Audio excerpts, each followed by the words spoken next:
Se rebeller veut dire se révolter contre un système. En 1985, suite au coup d'État de Yara Traoré, tout le monde sait ce qui s'est passé dans ce pays. 87 officiers ont été fusillés sans aucun procès. Moi, j'ai quitté le pays, je suis parti à l'extérieur. Arrivé à l'extérieur, j'ai mis un mouvement militaire sur pied que j'ai appelé Collectif militant pour l'unité nationale, du moins Conseil militaire pour l'unité nationale en abrégé communal, qui a regroupé tous les militaires rescapés de ce pogrom. Donc, c'est ce mouvement qui a été contacté par le professeur, qui a été dérouté, qui a été désamorcé par le professeur qui n'appréciait pas notre vision de prise de pouvoir par la force des armes. C'est le professeur qui nous a conseillé, qui nous a dit d'abandonner cette vision, de le suivre. Et c'est lui qui nous a éduqués, c'est lui qui a guidé nos pas pour enlever Conté, non pas par les armes, mais par la voie des urnes.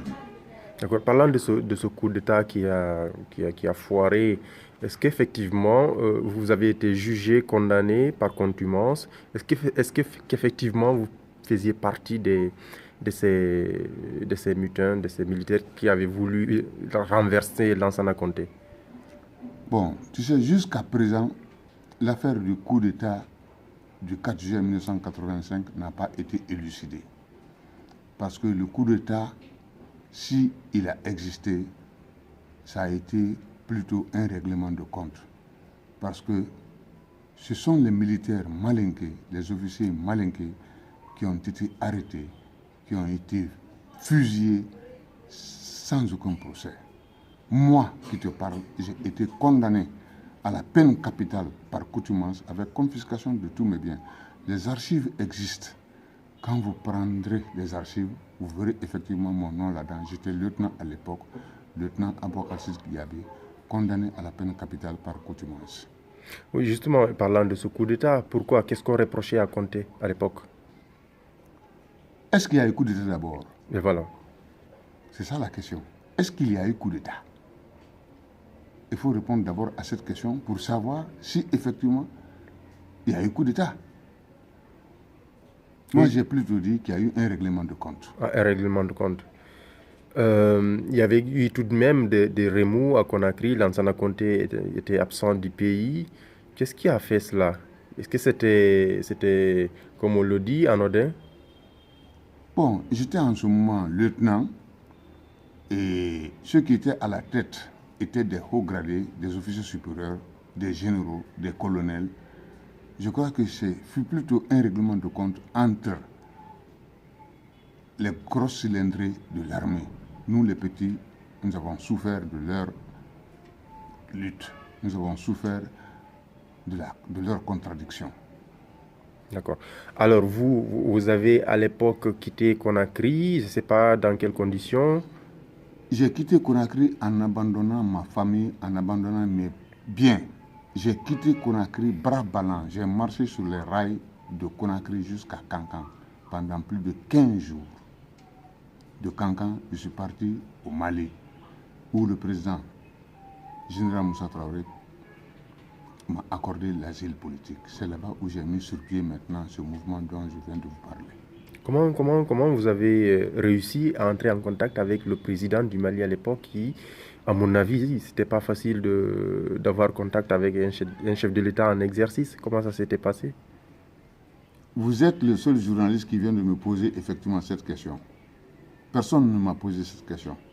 Quand je suis arrivé à Bamako, je me suis directement dirigé au camp de Djikroni Para, qui est comme le BSC à Conakry ici, c'est-à-dire que le bataillon spécial de l'armée malienne. Je me suis dirigé directement dans cette garnison. On m'a arrêté, puisque c'était la nuit, on m'a arrêté, on m'a demandé qui j'étais. J'ai dit que je venais de la Guinée. Tellement j'étais mal fichu, tellement j'étais maigre, on m'a mis en prison. On m'a plutôt considéré comme un fou. On m'a mis en prison le samedi. pour la première fois, depuis le 4 juillet 85, j'ai dormi tranquillement, sans aucune peur, parce que j'étais en prison. J'ai fait la nuit, je suis rentré pas le vendredi nuit, j'ai fait le vendredi nuit, j'ai fait le samedi, j'ai fait le dimanche. C'est le matin maintenant, quand on rendait compte qu'on m'a sorti de la prison, on m'a amené chez le chef de garnison. C'est à celui-ci que je me suis présenté. Quand je me suis présenté, ils ont su que j'étais un officier de la République de Guinée, de l'armée guinéenne. Et tout de suite, on m'a mis dans une jeep, on m'a envoyé à l'état-major. Et le président a été tout de suite informé qu'un officier guinéen qui avait échappé au coup d'État de Yaya Traoré était rentré au Mali, et précisément à Bamako. Et c'est le président même qui a donné instruction de me garder, de ne rien me faire, de me protéger. C'est comme ça qu'on m'a accordé l'asile. D'accord. Ensuite, vous est venue cette idée de rassemblement des rescapés des fusillés après le coup d'État de 85. Alors, comment vous avez réussi à renouer tous ces contacts? Bon, ce n'est pas en un seul jour que j'ai crié que le Comuna a été créé. Non. Le Comuna a été créé en 87, disons même début 87. Donc de 85 jusqu'à 87, je prenais des renseignements. Qui a échappé au coup d'État? Qui est où? J'avais des amis qui étaient un peu partout à travers le pays, à travers l'Afrique. Tout le monde n'était pas à Bamako. Il y en a qui étaient partis en Côte d'Ivoire. D'aucuns étaient au Libéria. D'autres étaient partis jusqu'en Libye. Donc, on s'est renseignés. Nous nous sommes renseignés les uns auprès des autres pour connaître la position de tout un chacun. C'est comme ça que j'ai pu regrouper tous les amis. Le groupe était composé de combien de soldats? On était une trentaine. Hein? C'était suffisant pour venir renverser un régime militaire? Une trentaine de personnes au départ. Oui. Mais si effectivement notre vision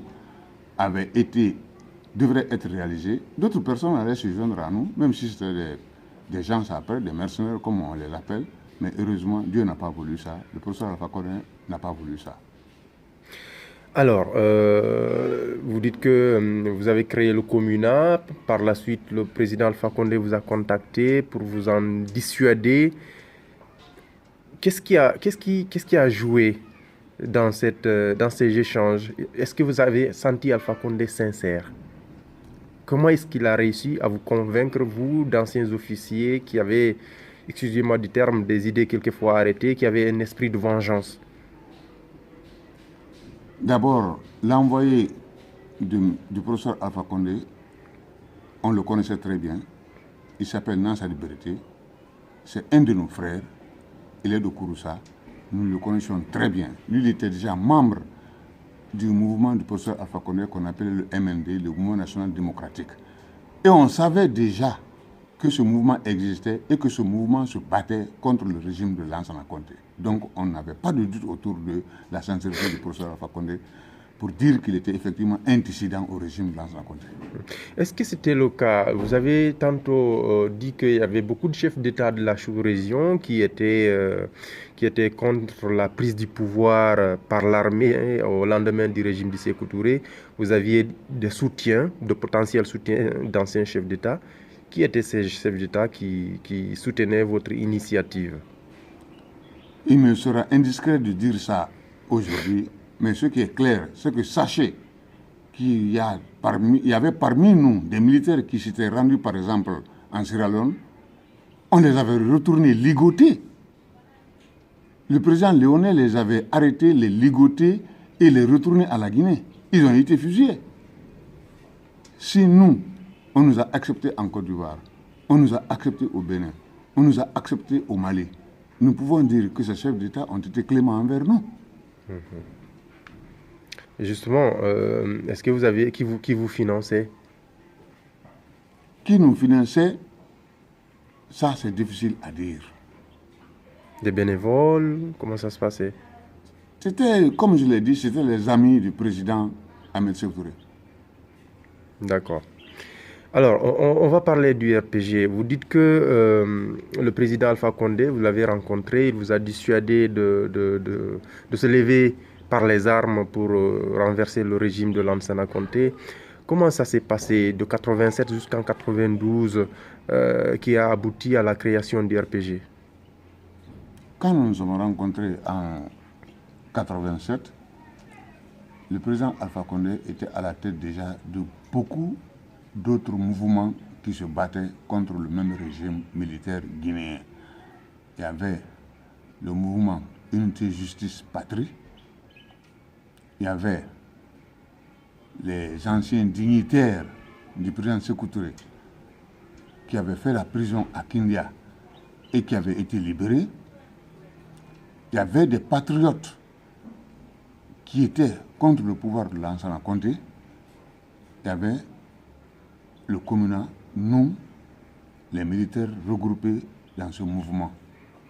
Donc disons qu'il y avait beaucoup d'autres sensibilités qui tournaient autour du professeur Alpha Condé pour la création du RPG.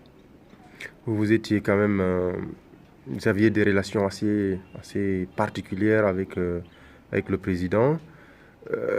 Comment est arrivée l'idée de créer le RPG? Pourquoi n'avoir pas gardé le nom du mouvement que dirigeait le président Alpha Condé, ou bien pourquoi n'avoir pas gardé le sigle Comuna? Nous sommes des militaires. Nous étions des profanes en politique. Je t'ai dit que c'est le professeur Alpha Condé qui nous a dissuadés de venir agresser le pays, qui nous a dissuadés de notre vision militariste, qui nous a dissuadés de ne pas faire la rébellion. Donc, nous sommes rentrés à l'école politique du professeur Alpha Condé. C'est lui qui nous a enseigné. Donc, de 1987 jusqu'à la création, jusqu'à la reconnaissance du RPG en tant que parti politique guinéen, nous étions à l'école du professeur Alpha Condé. C'est le professeur Alpha Condé qui nous enseignait. Je te dis enseignait. Moi, personnellement qui te parle, le professeur Alpha Condé m'a acheté beaucoup de livres. Il achetait des livres, il me donnait. Yabi, lis ça, Yabi, lis ça, Yabi, lis ça.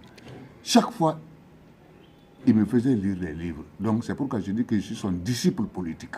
C'est lui qui nous a formés. Parce que nous, on ne connaissait rien en politique. Donc n'importe quel nom que le professeur allait donner à ce mouvement, nous, on allait suivre ça. Il a préféré regrouper tout le monde autour d'un rassemblement, dans un rassemblement qu'on a appelé d'abord Rassemblement des Patriotes et Démocrates de Guinée, RPDG. Après, on l'a appelé Rassemblement des Patriotes de Guinée, RPG. Après, plus tard, il a remplacé le mot patriote par peuple. Rassemblement du peuple de Guinée. C'est comme ça que le RPG est né. Tout est venu de la tête du professeur Alpha Condé.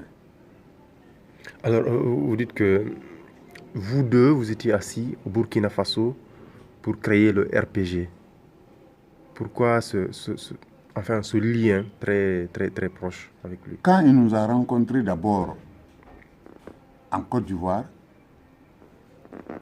après notre première réunion en Côte d'Ivoire, c'est lui qui m'a dit, Gabi, viens à Ouaga. Puisque j'étais le chef du Comuna, j'étais le président du Comuna. Il n'avait pas affaire à tout le monde, il n'avait qu'à faire au chef du mouvement. Et puisque j'étais le chef du mouvement, c'est pourquoi justement, il m'a appelé, je suis venu, je l'ai rencontré à l'hôtel de l'indépendance au Burkina Faso, à Ouagadougou. C'est parce que j'étais le chef du mouvement, c'est pas pour autre chose. C'est ce qui a fait qu'il y a eu des liens particuliers entre lui et moi. Lui, il était à la tête du MND, moi j'étais à la tête du Comuna. D'accord. De cette rencontre est né le Rassemblement du peuple de Guinée. Alors, vous étiez en exil pendant tout ce temps. Pendant tout ce temps, j'étais en exil. J'ai fait 7 ans d'exil. Pendant tout ce temps, j'étais condamné à la peine capitale par contumace en Guinée. Il m'était interdit de retourner en Guinée. On a fait toute cette lutte clandestine-là. J'étais en exil, avec tous mes amis. Nous étions en exil. On ne peut pas rentrer en Guinée. Vous êtes rentré en Guinée? En 1992, quand le parti a été agréé et l'amnistie avait été accordée Par le président Lansana Conté, c'est en ce moment que le professeur m'a dit, Gabi, puisque le parti RPG a été officiellement reconnu, légalisé, et vous êtes amnistié, je crois qu'il est temps maintenant de partir mener le combat sur le terrain, pas dans la clandestinité. C'est lui qui a payé mon billet, le billet d'avion qui m'a permis avec ma famille de retourner en Guinée. Et je suis rentré à Conakry. Vous avez commencé le combat. Ça en est suivi, les élections de 1993. On dit que c'est le RPG qui avait remporté la victoire, mais Alpha Condé a finalement décidé de ne pas faire le forcing. Effectivement. Vous aviez pris part à cette campagne. J'ai pris part à cette campagne, effectivement, en 82. Quand on est venu en 92, c'était pour asseoir d'abord les bases, consolider les bases du parti sur tout le territoire. Le RPG, en 93, était un parti très très fort. Aucun ministre du gouvernement de Lansana Conté ne pouvait quitter Conakry, partir à l'intérieur du pays sans notre permission. J'étais secrétaire permanent du parti. Tous les ministres venaient nous dire, je vais dans telle région, c'est pour telle chose, c'est pour telle chose. Parce que la population nous suivait. La population, unanimement, nous approuvait. On était très, très, très, très fort. Le parti était très fort en 1993. Mais quand il y a eu les élections, tout le monde le sait, on a triché le professeur. Il n'est pas passé. C'est pendant cette campagne maintenant que le général Lansana Conté m'a vu. Et il m'a fait appel. Je suis parti demander au professeur Alpha Condé. Il m'a dit que si je voulais partir, que je pouvais partir. Je suis parti rencontrer le général Lansana Conté. Après, qu'est-ce qui s'est passé? Après, il m'a demandé pourquoi je suis le professeur Alpha Condé. Je lui ai dit, je suis le professeur Alpha Condé, c'est pour te renverser. Il dit, pourquoi me renverser? J'ai dit, mais te renverser parce que tant que toi tu es au pouvoir, moi je ne travaillerai plus. Avec toutes les études que j'ai effectuées en Chine, en Moscou, tout. J'ai fini mes études en 80, je suis rentré en 81, 84, le président Sékou Touré est mort. Je n'ai même pas travaillé pendant 5 ans, il y a eu le coup d'état de Guelta en 85. J'ai été condamné à la peine capitale par contumace. J'ai fui le pays. Donc c'est dire que tant que vous êtes président, moi je ne travaillerai pas. Il m'a dit, le militaire ne fait pas la politique. Tu me rejoins. Il m'a nommé conseiller spécial à la présidence de la République. Et c'est comme ça que nous avons travaillé pendant 9 années. Alors, de 94 ou bien de 93 à quelle date? De 94 jusqu'à sa mort. Vous étiez ensemble? Oui.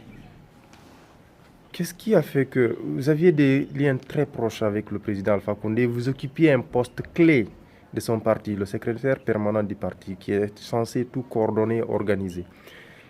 Qu'est-ce qui a fait que Alpha Condé a accepté que Conté vous débauche? Ce n'est pas Alpha Condé qui a accepté, c'est moi plutôt qui ai accepté. Parce que j'ai connu d'abord Conté 15 années avant que je ne rencontre le professeur Alpha Condé, parce que nous avons travaillé ensemble dans l'armée. Je suis militaire, il est militaire. Deuxièmement, il est le président de la République. Il est mon chef militaire et il est le président de la République. Quand le président de la République dit qu'il a besoin de tes services, qu'est-ce que tu fais? Tu te mets à sa disposition. Le professeur Alpha Condé est au pouvoir aujourd'hui. Ceux qui sont auprès de lui maintenant là, travaillent avec Conté. Mais ils se sont mis à sa disposition. Parce que non seulement il croit en sa vision, mais il est le chef de l'État. Il est le père de la nation. Quand il a besoin des services d'un citoyen, tu te mets à sa disposition.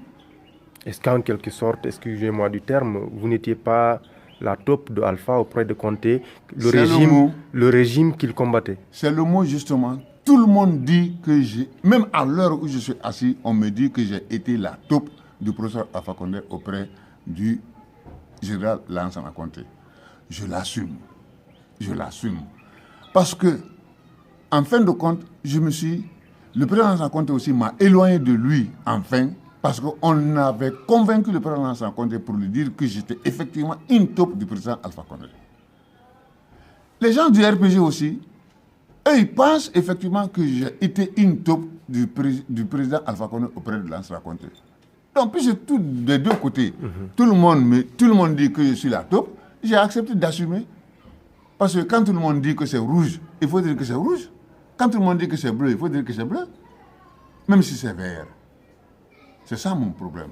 Toi qui es journaliste, tu viens de penser que j'étais effectivement la taupe du professeur Alpha Condé auprès de l'Ansara Conté. C'est une question que j'ai posée. Bon, cette question que tu poses là, tout le monde se pose cette question. Et m'en ont tellement demandé, je me suis tellement justifié, c'est-à-dire que j'ai trouvé inutile maintenant de ne plus me justifier, j'assume. D'avoir été la taupe de Alpha. D'avoir été la taupe du président Alpha Condé, du professeur Alpha Condé auprès du général Ansara Conté. Alors, ça c'était la page de Alpha jusqu'à la création du parti, ainsi de suite. Quel argument, principalement, Conté a-t-il mis sur la table pour vous convaincre? Parce qu'il ne suffit pas simplement de vous appeler et dire non, tu es militaire, tu ne dois pas faire de la politique, j'imagine. L'argument qu'il a mis sur la table n'est pas un argument difficile, je te l'ai dit. Il a dit d'abord que je suis un militaire, je ne dois pas faire de la politique. Deuxièmement, il dit qu'il me pardonne ce que j'ai fait, c'est-à-dire qu'il m'a amnistié. Troisièmement, j'avais déjà fait 9 ans, 7 ans d'exil et 2 ans de chômage. Si je refusais, il fallait que je sorte encore du pays. Donc, compte tenu de tout ça, j'ai été obligé d'accepter son offre. Je ne peux pas faire autrement. Mes enfants avaient fait 7 ans sans rentrer à l'école. C'est le professeur Alpha Condé qui me nourrissait. C'est le professeur Alpha Condé qui faisait tout. C'est lui qui payait ma maison. Je vivais à ses dépens. Pendant 7 années, j'étais en exil. J'étais apatride. Maintenant, en face du président de la République qui m'accorde l'amnistie, je pouvais refuser ça. Toi, à ma place, tu allais refuser? Non, c'était difficile. Alors, comment s'est passé globalement pendant ces 9 années plutôt, la collaboration avec le chef de l'État? Vous étiez son conseiller spécial, c'est ça? J'étais son conseiller spécial, effectivement. L'Ansara Conté, en réalité, paix à son âme, a eu beaucoup confiance en moi. Je suis le seul conseiller qui a pris l'Ansara Conté, qui l'a sorti de ce pays-là, l'a mené à l'extérieur pendant plus de 15 jours. C'est moi qui l'ai amené au Koweït. C'est moi qui l'ai amené en Malaisie. C'est moi qui l'ai amené en Chine. C'est moi qui l'ai amené à Singapour. Pendant un seul voyage, je l'ai pris ici. Nous sommes sortis, on a fait plus de 15 jours, nous sommes à l'extérieur pour la collecte des fonds pour Garafiri. Le président Lansana Conté, paix à son âme, il m'a fait entièrement confiance et je me suis mis à son service. Je me suis mis à son service sans arrière-pensée. Je l'ai servi loyalement. Loyalement. J'ai fait beaucoup de choses pour le président Lansana Conté. Ça, c'est la vérité. Mais